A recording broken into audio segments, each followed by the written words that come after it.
keselamatan transportasi ini berawalnya dari keselamatan penerbangan berarti Pak?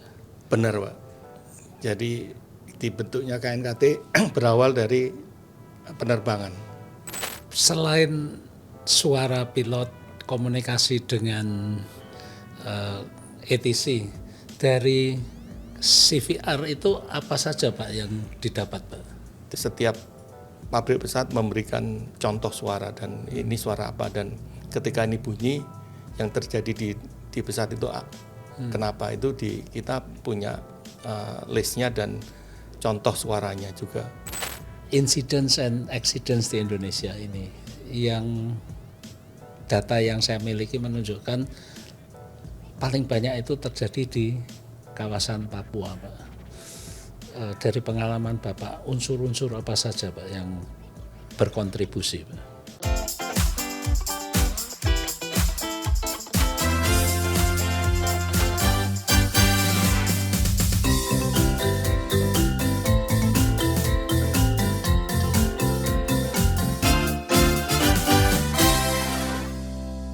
Halo Elevators, setiap kali ada kecelakaan pesawat, banyak yang penasaran,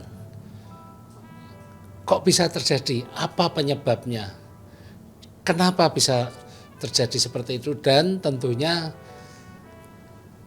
dalam berbagai wawancara saya selalu menyatakan kita jangan menduga-duga, jangan berspekulasi, kita tunggu saja hasil penyelidikan KNKT karena itu yang paling sah.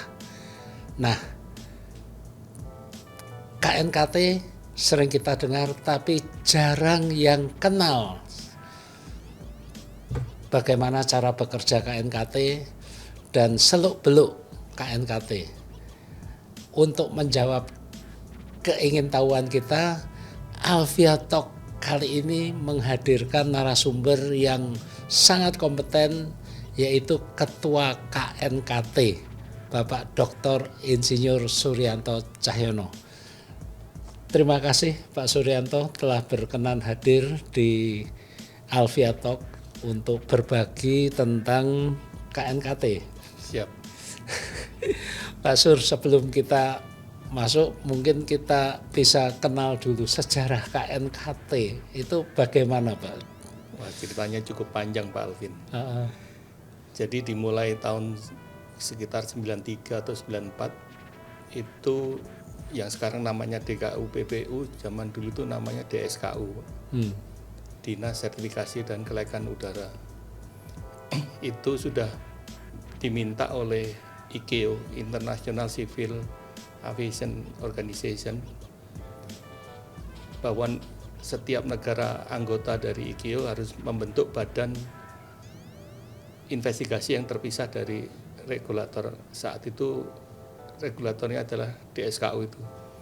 Itu saya ikut membahas di tahun 94-an lah.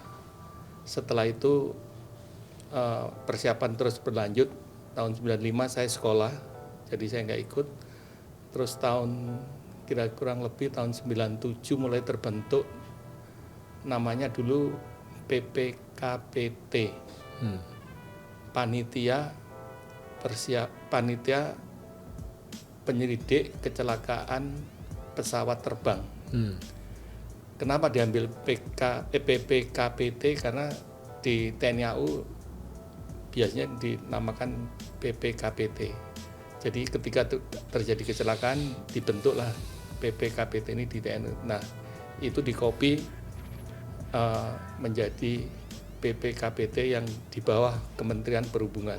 Ketuanya pertama kali waktu itu Profesor Utario Diran dari ITB, yang kebetulan dosen saya waktu di ITB.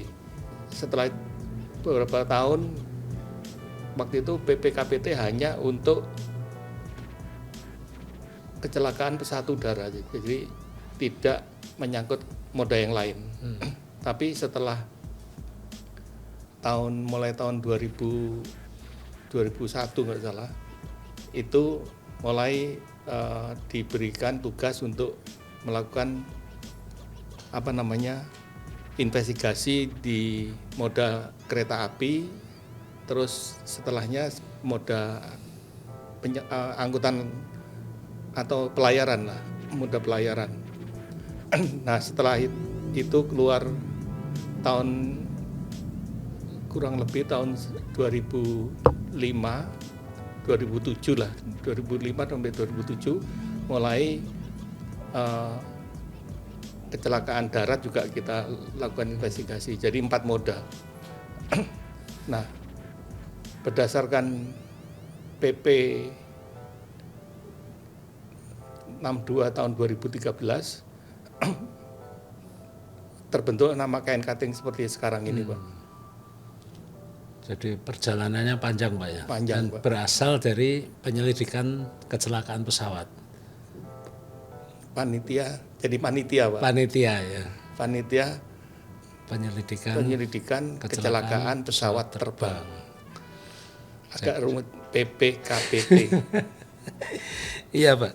Nah, ini menarik, Pak, karena ternyata kan keselamatan transportasi ini berawalnya dari keselamatan penerbangan berarti, Pak. Benar, Pak. Jadi dibentuknya KNKT berawal dari penerbangan. Karena itu juga bagian dari ICAO, Pak ya. Bagian dari kewajiban negara membentuk badan investigasi yang independen yang terlepas dari regulator. Iya, iya. Tapi kemudian berkembang ke kereta api, darat, laut, semuanya tercakup ya. Nah, nama KNKT sendiri kan Komisi Nasional Keselamatan Transportasi.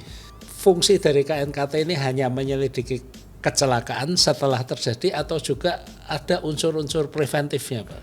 Memang ada unsur-unsur preventifnya, Pak. Jadi kalau kita melihat baik di moda penerbangan pelayaran ada hal-hal yang secara operasional membahayakan dan itu telah menjadikan sebuah kecelakaan, maka biasanya KNKT akan mengeluarkan atau menerbitkan atau reminder terhadap kalau sudah ada rekomendasi yang pernah kita keluarkan. Jadi kita meng-call rekomendasi itu bahwa hal ini masih terjadi hazard yang berlangsung pada operasional. Jadi kalau enggak kita melihat sesuatu yang bahwa itu hazard, kita mengeluarkan rekomendasi untuk perbaikan dari atau menghilangkan hazard tersebut di dalam operasional di dunia transportasi. Karena kan kami 4 moda, Pak. Ya. Nah, apakah KNKT ini mengeluarkan rekomendasi hanya setelah terjadi kecelakaan atau bisa menggunakan inisiatif, misalnya dalam pembangunan jalan tol dan sebagainya sebelum dioperasikan dilakukan mungkin kajian dulu dan ada hal-hal yang perlu ditingkatkan unsur keselamatannya? Aturan jalan tol kita baru dilibatkan 3 tahun terakhir inilah. Jadi kita lagi ikut merevisi aturan-aturan yang menyangkut keselamatan jalan tol. Nah, tapi di jalan tol yang berlaku seperti contoh masalah standing water atau tinggi genangan air di jalan tol, ini ternyata belum diatur. Karena background saya adalah penerbangan, di runway itu kan diatur, Pak. Standing water itu di runway itu boleh 25%, maksimum 3 mm. Nah, ide itu kita juga harus, karena banyaknya kendaraan yang juga mengalami hydroplaning, maka kita juga merekomendasikan agar jalan tol mempunyai regulasi yang mengatur standing water. Hal ini memang hal yang baru di jalan tol, dan saya cari di Google juga aturan-aturan itu nggak muncul.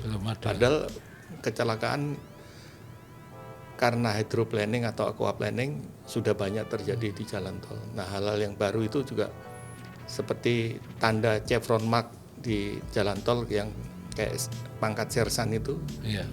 Itu juga atas rekomendasi KNKT untuk memberikan semacam tipuan pandangan bahwa seolah-olah jalannya menyempit sehingga orang mengurangi laju kendaraan dan melakukan pengereman, dan hal itu cukup efektif. banyak hal yang kita lakukan seperti itu. Jadi kita tidak seperti masalah kalau ada tiang di tengah, hendaknya ketika bangun jalan tol kita minta untuk tidak ada tiang di tengah, karena tiang di tengah itu adalah hazard. Sebisa mungkin dihindari adanya tiang di tengah. Kalau ada terpaksa harus diberi crash protection. Jadi untuk mengurangi impact ketika terjadi kecelakaan. Buat elevators yang belum terbiasa dengan terminologi ini, hazard ini sering digunakan dalam penerbangan. Dalam bahasa Indonesianya adalah bahaya laten. Itu tersembunyi di bawah permukaan, tapi kalau kemudian muncul itu menjadi suatu bahaya. Jadi itulah hazard. Dan saya juga paham bahwa KNKT ini juga melakukan HIRA, Hazard Identification and Risk Analysis.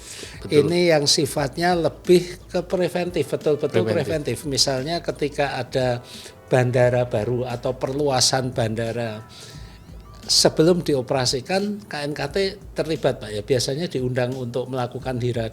Ya, seperti di Soekarno-Hatta kita juga diminta, waktu itu Pak Menteri yang minta untuk KNKT turun.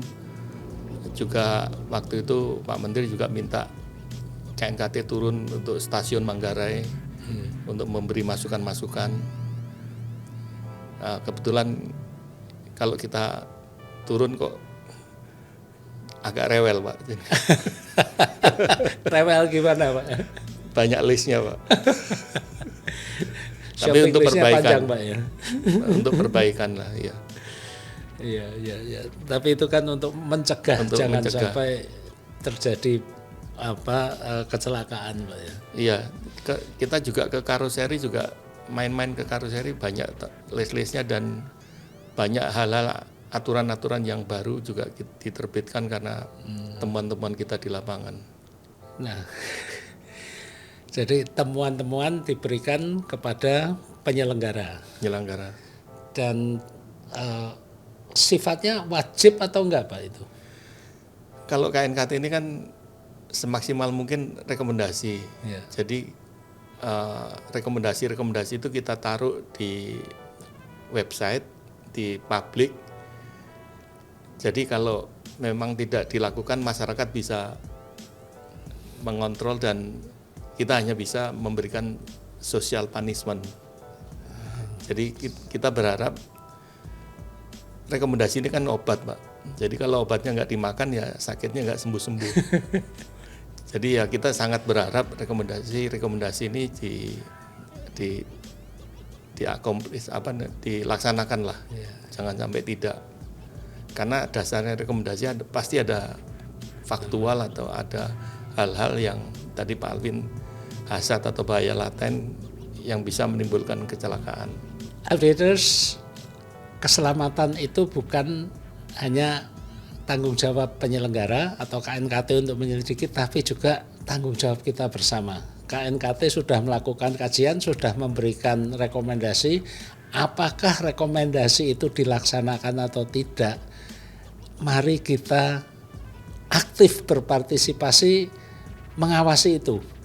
Dan itu bisa diakses di website KNKT, Pak? Bisa diakses di website KNKT, nanti masuk nanti tinggal dipilih di moda pelayaran, moda penerbangan, lalu lintas jalan atau kereta api, dan di situ bisa dilihat rekomendasi apa saja yang dikeluarkan KNKT dan statusnya open atau close dan siapa yang diberikan rekomendasinya. Perlu ini sesuatu yang baru buat kita sehingga publik bisa aktif juga mengawasi kepatuhan penyelenggara pelayanan transportasi ini terhadap rekomendasi keselamatan yang diterbitkan oleh KNKT. Kalau tidak ditindaklanjuti, bagaimana Pak? Ya kebangetan Pak. Tapi nggak ada sanksi hukum Pak ya? Nggak ada, jadi kita sering mengeluarkan namanya reminder Pak. Mengingatkan kepada para penerima rekomendasi kenapa ada kesulitan, apakah bahasanya tidak dimengerti atau ada kesulitan yang lain yang dia tidak memahami apa yang harus dikerjakan untuk menutup rekomendasi tersebut. Nah, reminder itu kalau ditumpuk mungkin satu peti gitu Pak, banyaknya. Tapi dengan diberikan reminder, banyak penerima rekomendasi yang akhirnya melaksanakan rekomendasi tersebut. Jadi ya perlu kadang-kadang sampai 3 kali kita kasih remindernya Pak. Pak Suryanto, dengan pekerjaan yang sedemikian banyak, lingkupnya luas, 4 moda transportasi. Anggaran KNKT kalau boleh tahu berapa Pak setahun Pak? Jadi kalau anggaran yang selalu kita ajukan secara normal itu setahun sekitar 60 miliar Pak. Tapi dengan asumsi tidak ada kecelakaan yang seperti Max 8 yang Lion itu. Kalau itu sekali kecelakaan melibatkan underwater recovery itu sangat mahal Pak. Seperti kalau normalnya anggaran KNKT itu harusnya sekitar 60 miliar dan sampai 70 miliar per tahun. Namun saat ini ya kurang lebih sekitar antara 25 sampai 30. Cuman iya, segitu Pak? Termasuk belanja pegawai. Waduh. Yang masalah hal ini adalah ketika kita merekrut investigator baru, nah ini kita harus melakukan training Mbak. Untuk bidang aviation itu sangat mahal. Jadi kalau kita ikutkan training namanya engine airframe and power plant di manufacturer itu sekitar 25 sampai 35 ribu US dollar dan waktunya sekitar 1,5 bulan. Selain bayar trainingnya mahal, juga menginap di hotel, ongkos pesawatnya segala macam. Nah, itu salah satu kesulitan kita kalau ada jenis pesawat baru terus terjadi kecelakaan di sini. Itu yang juga menjadikan problem di kita karena kita tidak punya orang yang memahami sistem-sistem yang ada di pesawat dengan model yang baru tersebut. Jadi memang sementara ini kita nitip ikut ketika airline training ya kita nebeng. Tapi kalau di manufacturer kan apa yang diajarkan 100% diberikan, mungkin kita juga nerimanya 80% dari 100%. Ya. Terus kita bisa juga punya link dengan manufacturer ketika terjadi kecelakaan kan selalu dilibatkan pabrikan pesawat ini untuk mengassist jalannya investigasi atau membantu jalannya investigasi. Jadi sebetulnya ya sementara ini kita nyoba-nyoba untuk ikut-ikut training di operator-operator itu. Wah, saya pribadi baru tahu sekarang Pak, anggarannya segitu untuk tugas yang sedemikian luas, 4 moda transportasi dan se-Indonesia. Nah, ketika terjadi kecelakaan itu lantas siapa yang menanggung biaya penyelidikan Pak? Jadi kalau pesawat itu ada di regulasi yang menyatakan airline harus mengasuransikan biaya untuk pengambilan wreckage ataupun black box di gunung atau di laut. Karena mahal Pak. Jadi kalau diasuransikan artinya yang bayar asuransi, artinya KNKT masih independen lah, menerima bantuan untuk pencarian. Seperti yang terjadi di Sriwijaya itu juga kita kan nyewa dredger kapal keruk itu juga atas biaya dari asuransi. Begitu juga waktu Lion Air itu kita juga atas biaya dari asuransi. Untuk biayanya besar Pak. Iya, world class ROV yang dengan kapal yang mempunyai dynamic positioning 3, karena kan kita tidak bisa membuang jangkar di sekitar lokasi kejadian karena banyak pipa-pipa gas atau fiber optik, sehingga kita perlu kapal yang bisa diem tapi tidak perlu menurunkan jangkarnya. Di luar pesawat kan nggak ada asuransinya untuk recovery, Pak. Dan di luar pesawat kan nggak ada black box, Pak. Ada, Pak. Kereta api sekarang ada black box-nya. Oh, kereta api ada black box-nya. Ya. Terus kapal ada namanya VDR, Voyage Data Recorder, VDR ada juga, Pak. Tapi di kapal ini agak aneh, Pak. Aturannya belum seperti seketat di pesawat. Jadi ada black box yang ditaruh di namanya Monkey Island, Pulau Monyet, yang di atas Anjungan. Jadi, nah ditaruh di situ. Ada yang kalau tenggelam dia ejectable, ada yang enggak. Jadi ikut tenggelam sama kapalnya. Jadi juga ngambilnya juga susah, Pak. Apalagi kalau sudah lebih dari 50 meter kan. Dan dia di mounting di kapalnya, sehingga kalau kapalnya miring, meskipun kita bisa mengirim ROV ke kapal tersebut, tapi untuk ngambilnya juga tidak mudah. Nah, tidak semua VDR itu yang ejectable. Kalau ejectable, kebetulan nanti ada transmisi radionya, jadi kita bisa tracking di mana di VDR atau black box tersebut berada. Apakah setiap kapal wajib punya black box itu, Pak? Kalau tidak salah dengan ukuran 500 GT ke atas, saya nggak yakin ukurannya, tapi ada ukuran tertentu yang istilahnya seagoing vessel itu yang harus memiliki VDR. Tapi kapal yang kecil-kecil nggak ada, Pak. Kapal-kapal kecil nggak ada. Ya, itu menjadi tantangan, Pak, ya. Nah, Pak, sekarang saya mau masuk ke kecelakaan pesawat, Pak, yang agak memprihatinkan, bukan agak, tapi justru sudah sangat memprihatinkan. Dalam 2 bulan pertama tahun 2026 ini, Januari Februari, sudah ada 2 pesawat mengalami kecelakaan fatal. Oh iya. Dan 1 kecelakaan alhamdulillah tidak ada korban, mendarat di air itu kan. Padahal tahun-tahun sebelumnya kita baik, Pak. Ini kan menggelitik, Pak. Bertahun-tahun, 6 tahun terakhir ya, tahun 2020 sampai 2025 kita baik-baik saja. Mendadak 2026 ini dalam 2 bulan kita mengalami 3 kecelakaan pesawat, Pak. Sebelumnya kan hanya serious incidents umumnya. Serius insiden. Ya. Semua sudah diselidiki KNKT, Pak. Sudah berjalan ini, Pak. Sudah berjalan dan sedang berjalan. Apa yang perlu ditingkatkan untuk mencegah jangan sampai pola ini kemudian berlanjut, Pak? Betul, Pak Alvin. Jadi kalau kita lihat dari 2020 secara statistik, accident rate kita untuk penerbangan itu naik turun gitu. Kalau istilahnya Profesor Diran dulu, kayak gigi ikan hiu.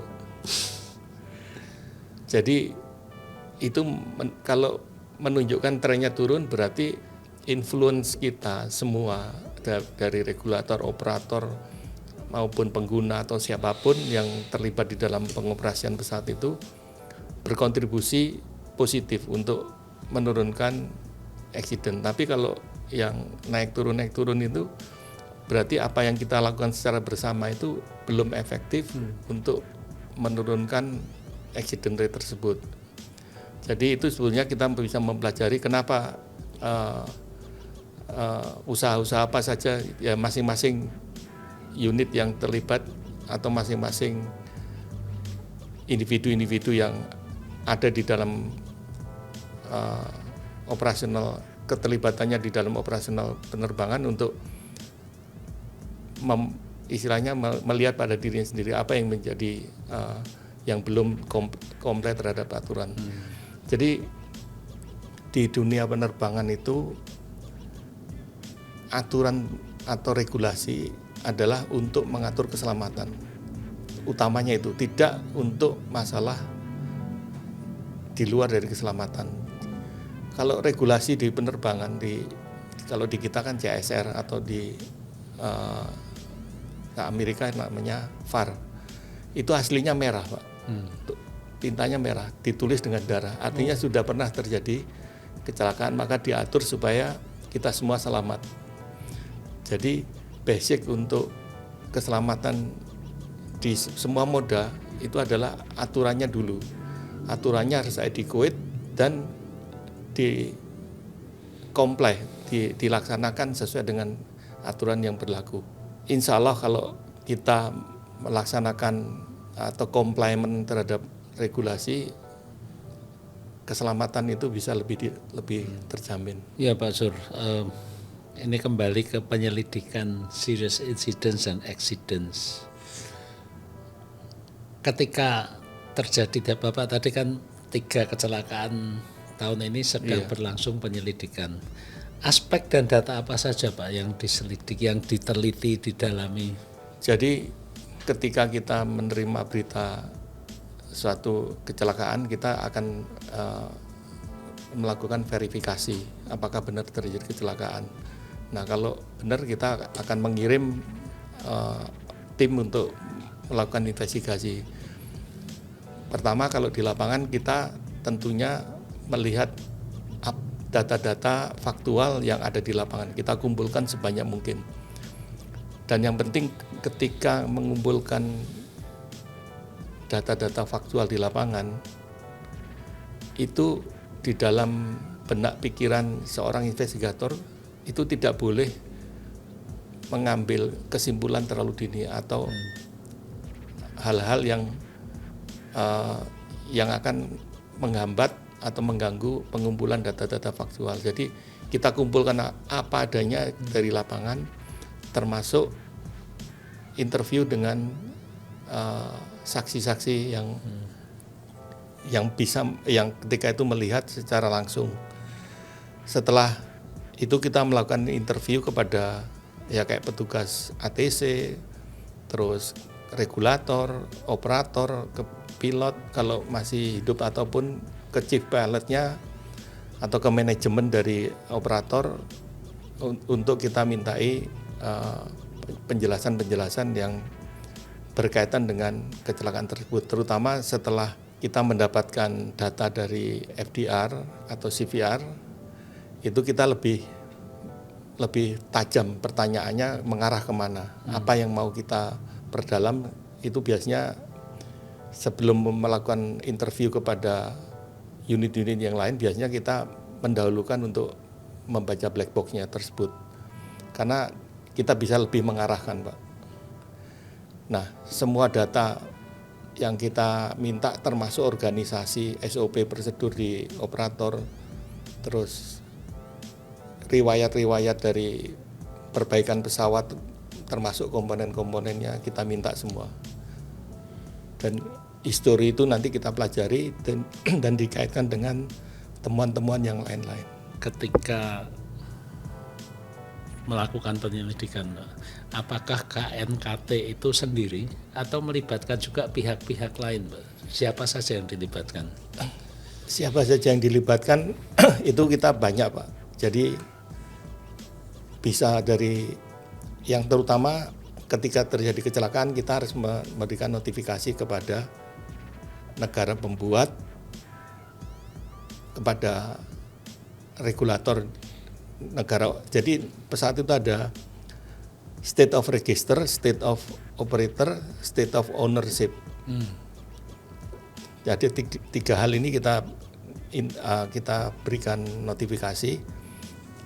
Terus yang terlibat itu pasti regulator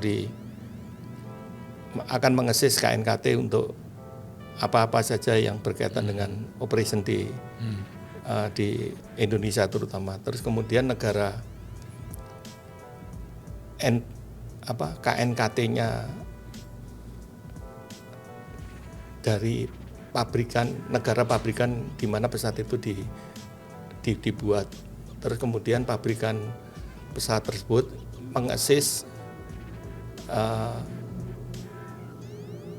investigasi yang dilakukan KNKT. Jadi juga bisa ada partisipasi dari negara korban. Jadi ada korban katakan dari warga negara Jepang, juga negara Jepang juga berhak untuk mengirim representatifnya untuk ikut di dalam investigasi. Juga kita melibatkan akademisi ataupun laboratorium ketika kita membutuhkan untuk dilakukan penyelidikan lebih lanjut. Biasanya seperti yang kita gunakan laboratorium metalurgi ITB, karena kita butuh masukan-masukan kenapa benda ini kok patah atau seperti apa.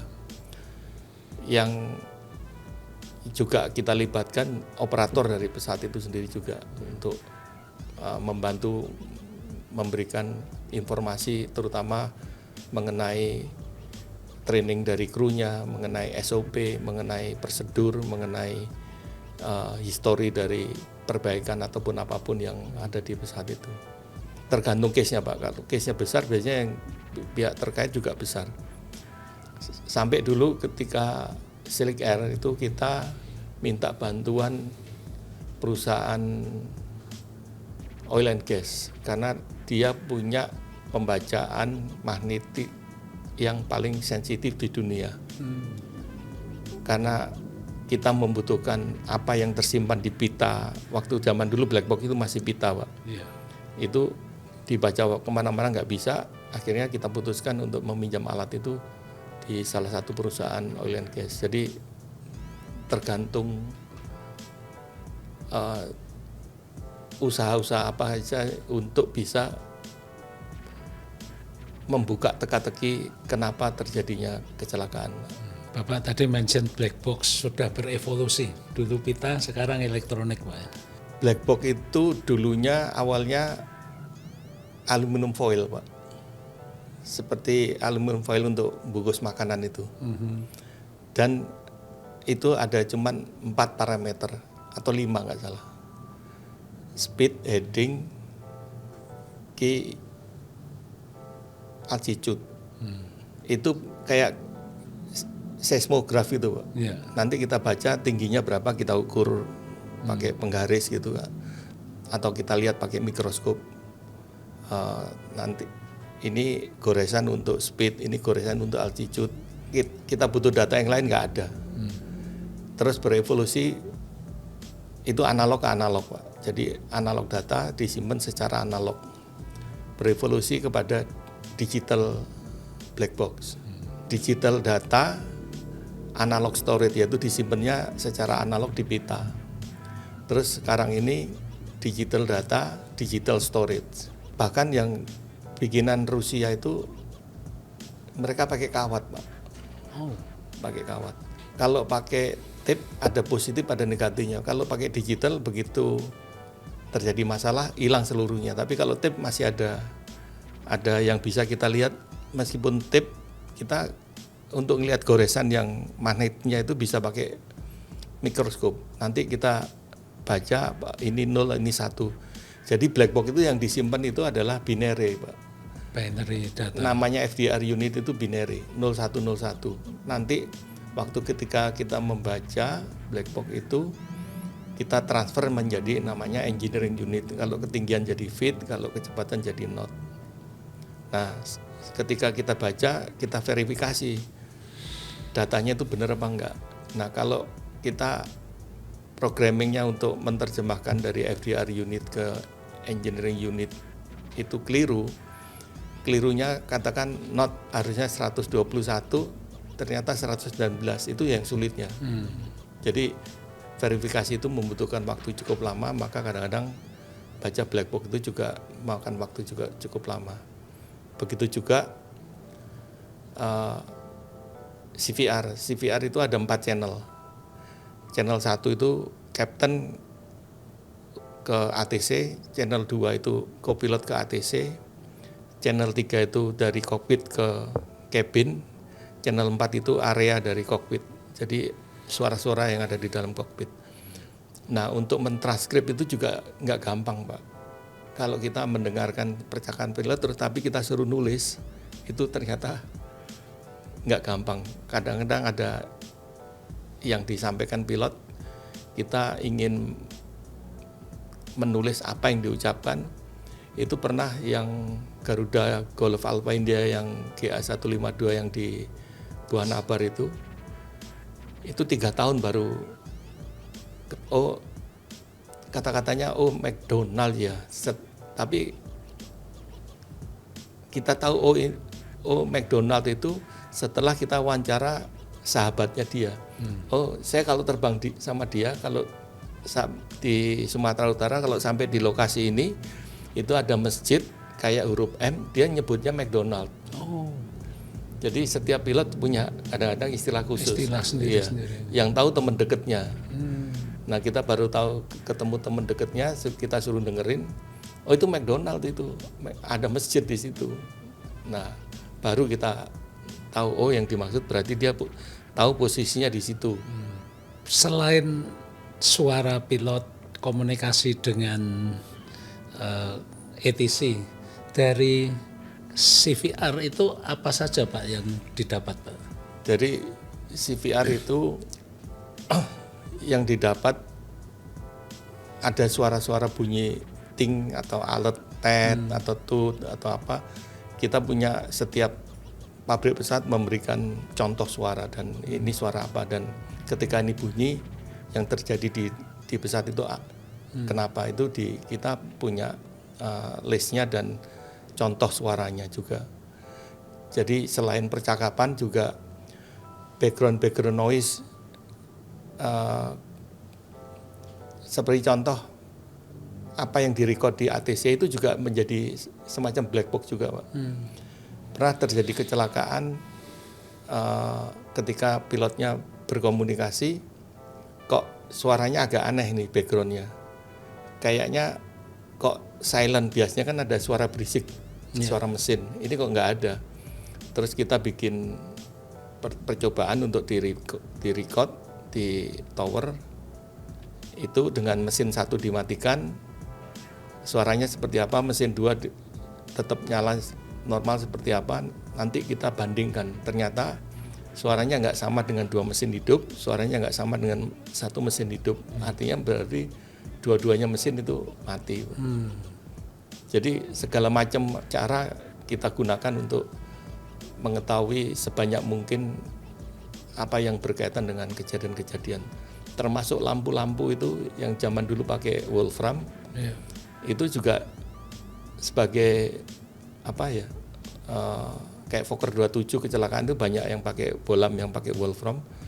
Kalau bolamnya putus atau Wolframnya mulur, berarti ketika terjadi impact itu lampunya nyala, karena dia panas gampang mulur. Tapi kalau putus tapi nggak mulur, berarti dia mati ketika terjadi impact.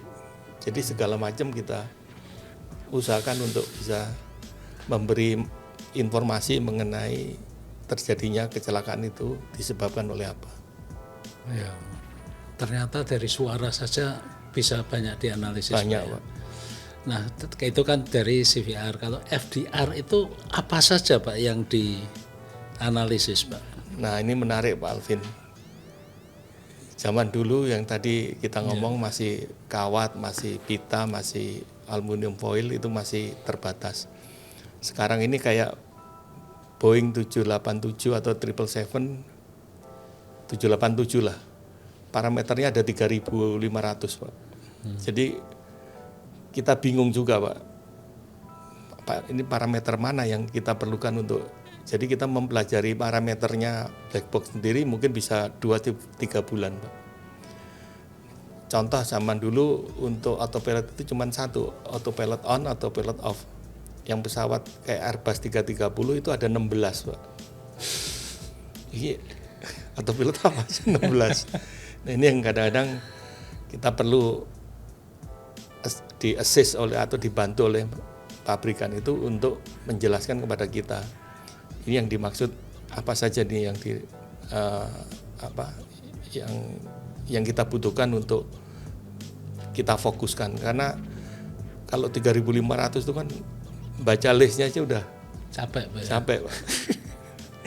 Dan butuh waktu lama. Butuh waktu. Jadi isinya FDR itu ya seperti data penerbangan, Pak. Kalau CVR berisi rekaman suara, kalau FDR berisi data-data penerbangan dari pesawat itu. Apakah format data FDR ini untuk semua pesawat sama atau masing-masing pabrikan punya format sendiri-sendiri, Pak?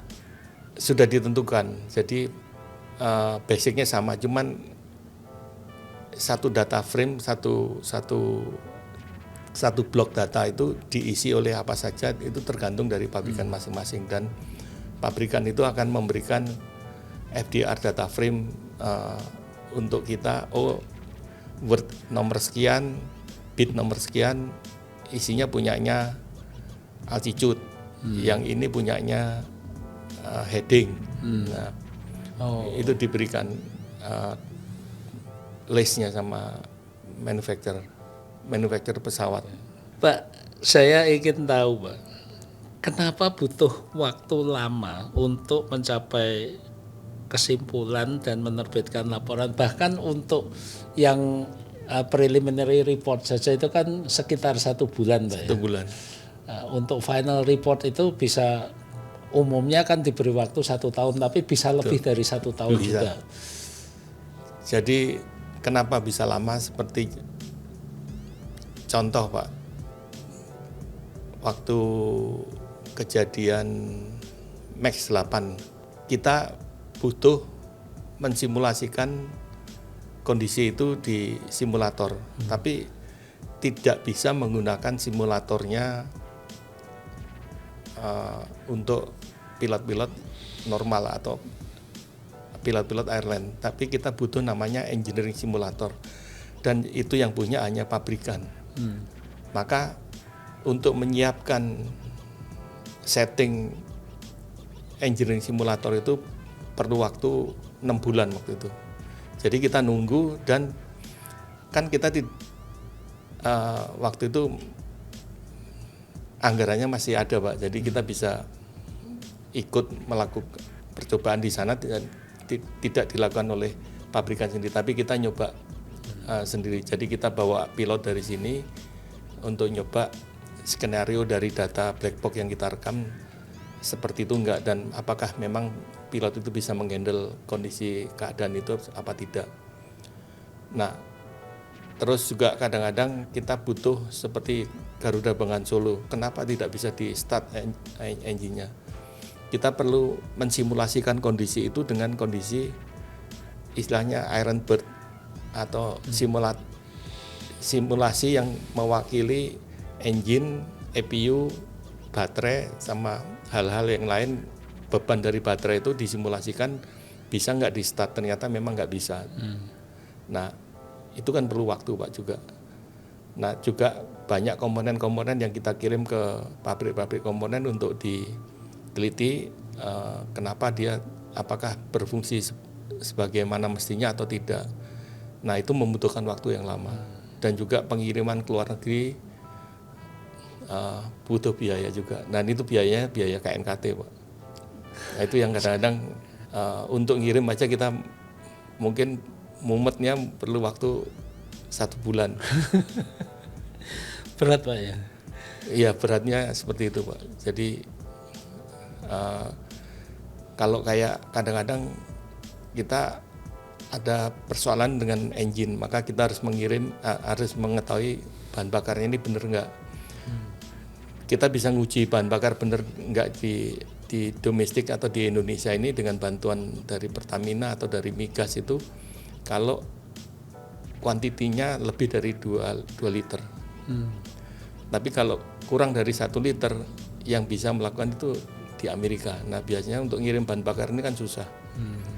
Kadang-kadang kita titipkan, ada pesawat kargo militernya Amerika itu kita titip lewat kedutaan besar untuk diperiksa di Amerika. Ya, karena itu tergolong dangerous good, ya. Pak Suryanto, dalam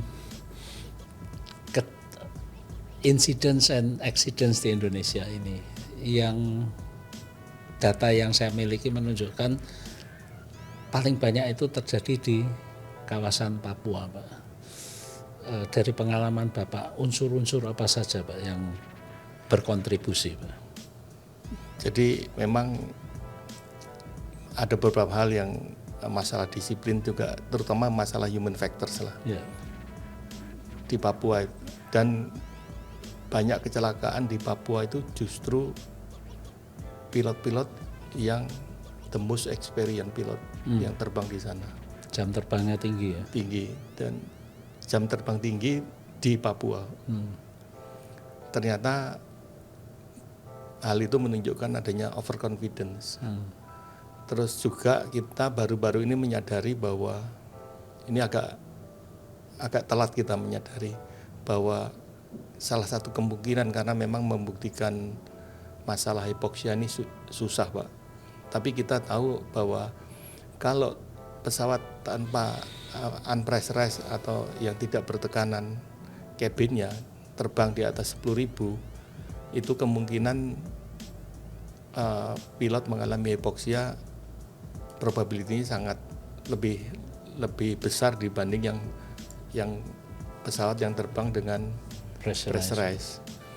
Tapi sebetulnya angka 10.000 itu cuma angka guidance, bukan kalau di bawah 10.000 tidak terjadi hipoksia. Hipoksia itu bisa terjadi juga di ketinggian 5.000 atau 6.000 tergantung kondisi kesehatan dari orang tersebut. Tapi kita ngambil patokan itu angka di 10.000 itu semacam guideline kita bahwa 10.000 ke atas itu sudah lebih probability-nya terjadi hipoksia. Itu lebih besar dibanding yang di bawah 10.000. Karena makin ke atas makin tipis udaranya, makin sedikit konsentrasi dari oksigennya. Nah ini juga kita menyadari bahwa masalah hipoksia itu juga bisa berkontribusi cukup signifikan di dalam kecelakaan terutama di daerah-daerah pegunungan di Papua. Jadi kita bersama dengan Kemenhub dalam hal ini Direktorat Kelayakan Udaraan, kita konsentrasi bagaimana mengatasi masalah hipoksia di penerbangan terutama di pegunungan di Papua. Ya. Ini sejauh pengetahuan saya unsur hipoksia ini agak terabaikan selama ini Pak. Betul Pak. Kita tidak terlalu concern awal, tapi sekarang kita concern, dan kami di KNKT punya investigator yang backgroundnya dokter penerbangan, dan alhamdulillah investigator ini sangat concern, dan waktu tugas akhirnya juga di Lakespra, dan dia memahami sekali tentang hipoksia ini. Menarik Pak, menarik, dan semoga ini juga bisa mengurangi angka kecelakaan di Papua Pak.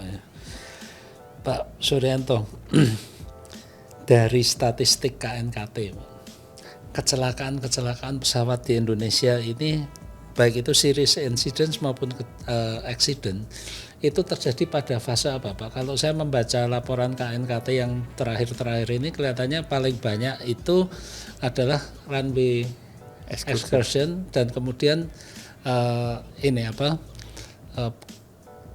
abnormal runway contact. Oh iya. Itu bagaimana Pak?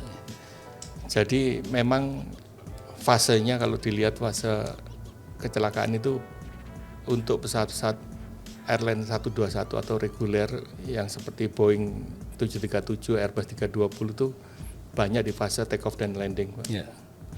Tapi untuk pesawat-pesawat kecil yang 19 penumpang ke bawah itu juga di saat cruising juga banyak yang karena penerbangan di pegunungan juga banyak mengalami kecelakaan. Jadi kalau yang benar yang 121 banyak terjadi di take off dan landing. Runway contact itu terjadi seperti wingnya nyentuh landasan atau tailnya, ada tail strike, itu kita kategorikan runway contact. Sekarang sudah cukup menurun. Dulu tahun 2016, 2017 cukup banyak Pak. Tapi sekarang alhamdulillah data itu menunjukkan perbaikan yang cukup signifikan. Cuman runway excursion ini masih juga cukup menonjol. Yang menonjol lagi sekarang ini kambuh lagi, Pak. Sudah agak hilang kambuh lagi, adalah bird strike. Nah, kemarin kita juga sudah diskusikan masalah bird strike ini, juga kita minta penyelenggara airport itu untuk lebih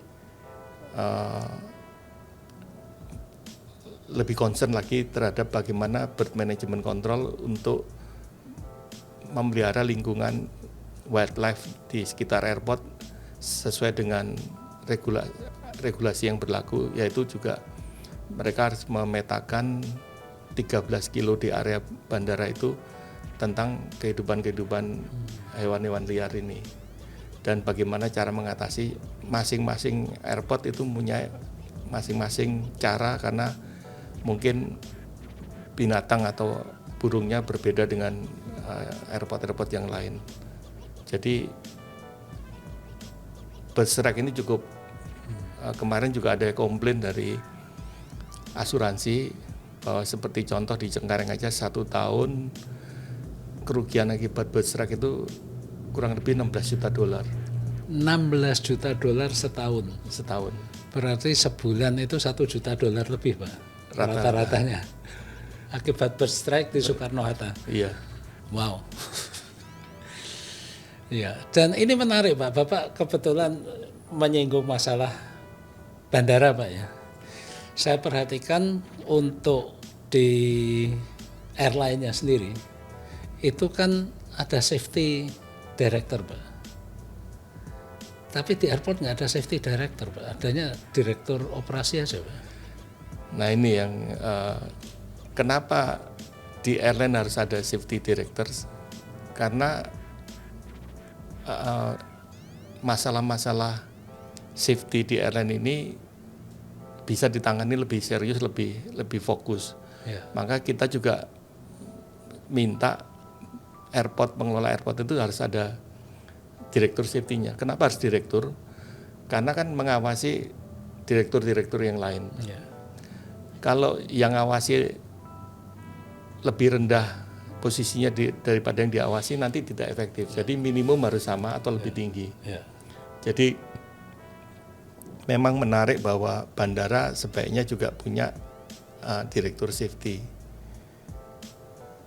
Namun selama ini memang mereka belum memiliki, tapi ada unit safety.